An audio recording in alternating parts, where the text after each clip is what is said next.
Hey, Tanya here. I last night was coloring. It's kind of a creative outlet. And felt compelled to share a message that kind of hit me. And it caused me also to kind of look at my own views on perfection. I'm one of those people who used to always say that I'm a perfectionist. And though I think perfection is great to strive for, we all know good and well, none of us are perfect. I might be able to make what would look like a perfect bow, but if you really look closer, is that bow really perfect? So it's an interesting belief that we have to strive for being perfect. I think social media has also really brought this to the forefront, because when we are on social media, we're not going to put our problems out there usually. We don't put out our flaws, right? We want everyone to see us having fun, and it's fabulous, and going on trips. But we all have struggles. We're not perfect. From the TEDx talk that I did, every once in a while I feel called to check on it. It's not on my page. I don't get notifications. But almost every time I feel called to check on it, somebody's commented who comes across as hopeless. And it breaks my heart, because the whole reason for doing that was to help bring hope to the hopeless. And I'm grateful that they found my talk to help with that. But one of the people that commented most recently said, "Why does my life have to be so bad while everyone else's life is so perfect?" She's not the only ever person to think like that. So when I was coloring last night, it made me think about, I'll share it with you. Okay, I'm not done, but you can see here. From back here, looks pretty fabulous, right? I mean, the colors are all pretty well blended. You can tell I'm following a certain pattern I like. But as it looks perfect back here, notice when I bring it in,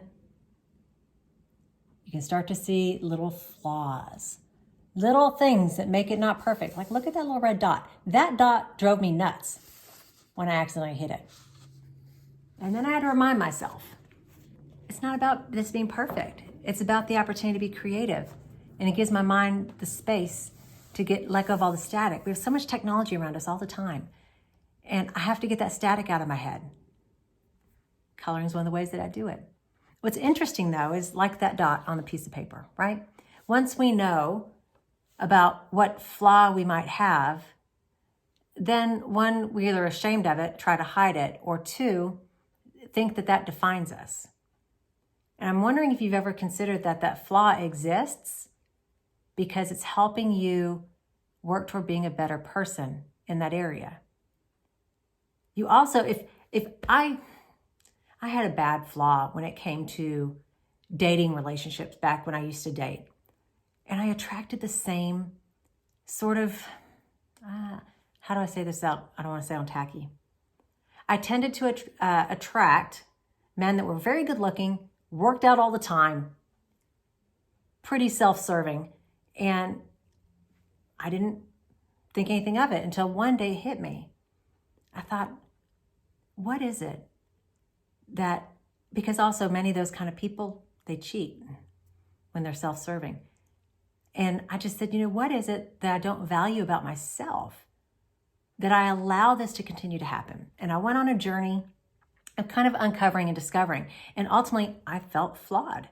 I felt undeserving of a righteous, nurturing, proper relationship. Now, after going through that, after becoming aware of where I felt a flaw inside that it wasn't like I was trying to live it, but what's inside of us becomes what we do. Who I attracted completely changed. I ended up meeting my husband, whom I love and adore, and we have 2 grandchildren and we have 2 kids. So if I wouldn't have taken an opportunity to uncover and discover that flaw, I couldn't have become and had the relationships that I've had now. I don't share this message to talk about or brag about me. I hate talking about me. And you know that if you know me.